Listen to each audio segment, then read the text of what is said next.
les bonus que doivent toucher les dirigeants des grandes entreprises, en particulier des banques, dans le contexte que l'on connaît. Alors il y a deux bons élèves, selon Nicolas Sarkozy, Michel Pébreau et Baudouin Pro, le président et le directeur général de BNP Paribas, qui ont tous deux renoncé à leur bonus pour 2008.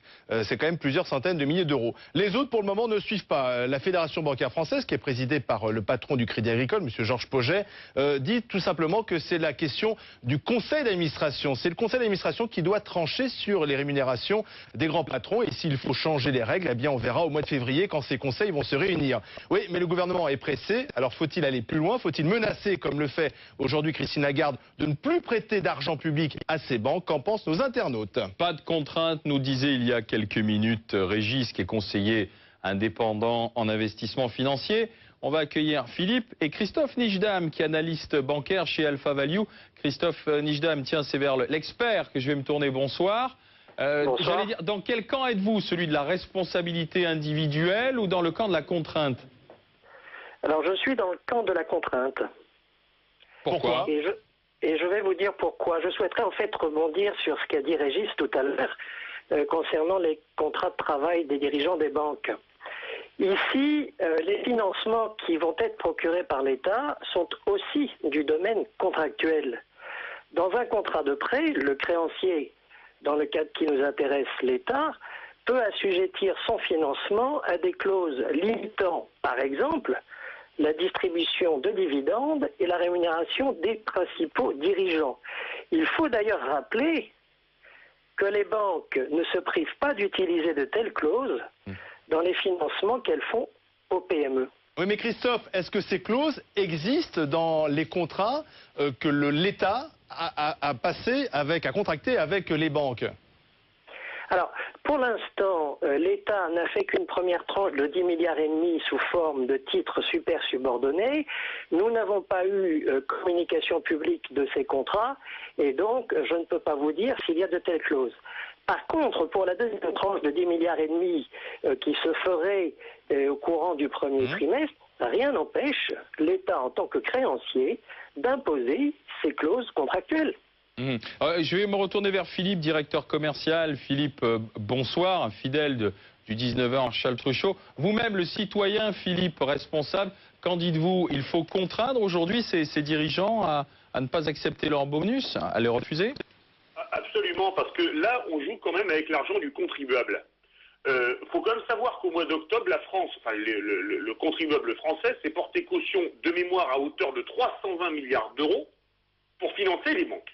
Alors les banquiers ont fait des bêtises, et je reste poli depuis plusieurs années, notamment avec les subprimes, on a les CDS, on va avoir les LBO dans pas très longtemps, et maintenant, il faudrait quand même que ces messieurs, alors que ce sont nous qui payons, puissent se verser des dividendes, des bonus, etc., etc. Moi, je vais vous citer un exemple vécu. Un exemple vécu.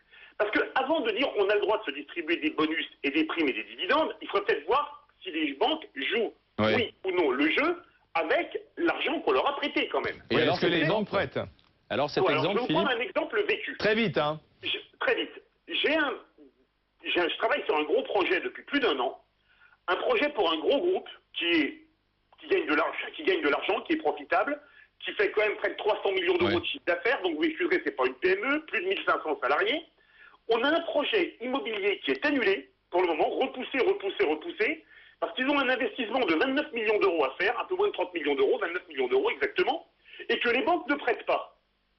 Alors, ça met des dizaines de PME dans la panade, parce que comme c'est des travaux publics, on a bien compris. Les boîtes de terrassement, etc. Donc les banques ne jouent pas le jeu, alors qu'on leur a prêté de l'argent pour justement reprêter à nouveau aux particuliers, aux entreprises. Alors, on a entendu Philippe, on vous a entendu Philippe, on a entendu Christophe, vous êtes tous les deux d'accord pour contraindre ces banques à refuser les bonus. Alors, réponse de Régis, puisqu'il est seul dans l'autre camp pour l'instant. Oui, dans ce genre de situation, en général, on n'est pas très nombreux. Et surtout prendre la défense de dirigeants. Ça non plus, on n'est pas très nombreux. C'est curieux d'ailleurs. J'ai l'impression que c'est un peu la pensée unique. C'est un peu la force des choses qui veut que on diminue ou qu'on supprime la rémunération de certains dirigeants dans certaines situations. Je crois que les banquiers français ont fait preuve d'une certaine prudence, puisque les banques françaises sont moins touchées que d'autres et sont moins à l'origine du problème de la crise financière mondiale que d'autres établissements dans d'autres pays. D'ailleurs, les origines de la crise financière mondiale, on le sait, les premières origines, ce sont les déficits des États.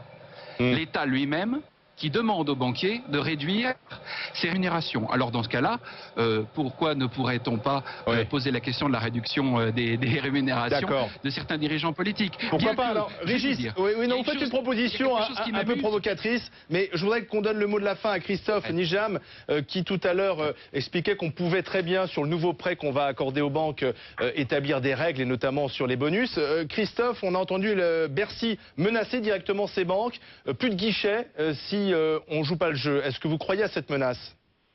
Tout à fait. Donc on pourrait ne plus prêter d'argent aux banques françaises? Oui, je rajouterai, si vous me permettez, un dernier point pour bien comprendre que autant il faut sauver les banques, car on en a besoin pour financer l'économie réelle, le sauvetage des banques n'implique pas nécessairement de sauvegarder la rémunération des dirigeants et les dividendes de leurs actionnaires. L'attitude qui est dividende des actionnaires des banques. Donc on peut sauver les banques, mais pas forcément les dirigeants en ce moment. Messieurs, merci à Christophe Nijam, merci à Régis, merci à Philippe. Et tiens, pour vous montrer que nos internautes sont des gens férus d'actualité, c'est l'ami Philippe qui a eu la gentillesse d'envoyer son livre.